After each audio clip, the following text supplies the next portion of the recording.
A category থেকে, যেটা বাংলাদেশের বা দেশীয় ক্রিকেটারদের টপ ক্যাটাগরি, সেই ক্যাটাগরি থেকে দুজন ক্রিকেটার এখন পর্যন্ত পিকড হয় নাই বাই দ্য ফ্র্যাঞ্চাইজ, এবং সেই দুজন ক্রিকেটারের একজন হচ্ছেন লিটন কুমার দাস, যাকে নিয়ে এই আলোচনা আমি বলছি, এবং অপর এক ক্রিকেটার রয়েছেন, তিনি হচ্ছেন নাইম শেখ। দুজনের এক্সপেরিয়েন্সটা ডিফারেন্ট।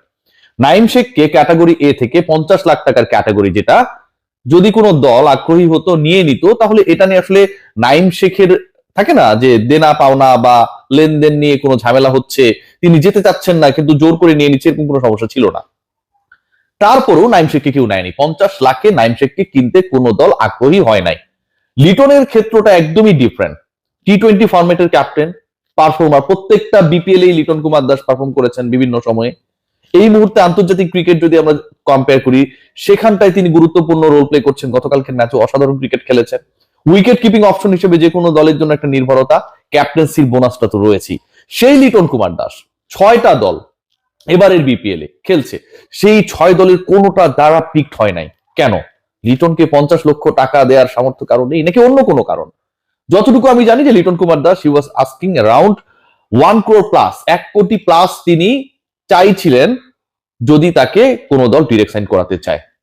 লিটন যে এই 1 কোটি প্লাস নিজের মূল্যটা বাড়িয়ে চাইলেন, এইটা নিয়ে অনেকে আলোচনা করতে পারে। ভাই, লিটনের কোয়ালিটির ক্রিকেটারকে আপনি 1 কোটি দিয়ে নেবেন, এবং সেই সামর্থ্য যদি আপনি না থাকে, তাহলে আপনি বিপিএল খেলতে আসাটাই উচিত হয়নি।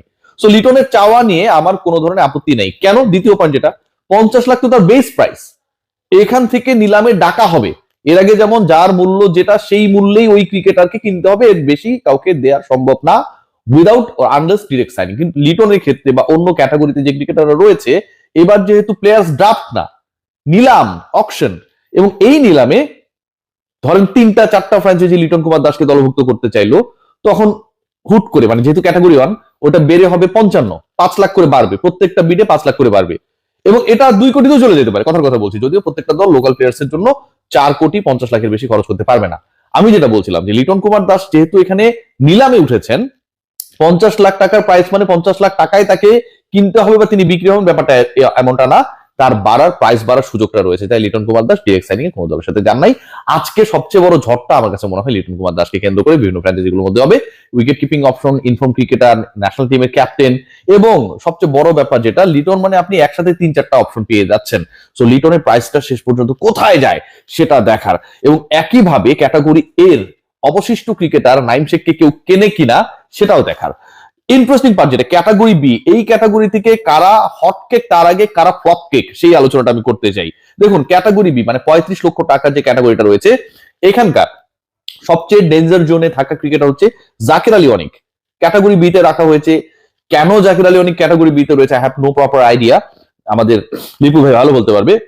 এই ক্যাটাগরিতে আরো একজন রয়েছে জাকির আলী অনিকের সাথে, যার দুর্বার কম্পিটিশন, একজন ন্যাশনাল টিমে, একজন ন্যাশনাল টিমের বাইরে, সোশ্যাল মিডিয়াকে সব সময় হেলিয়ে দুলিয়ে রাখেন।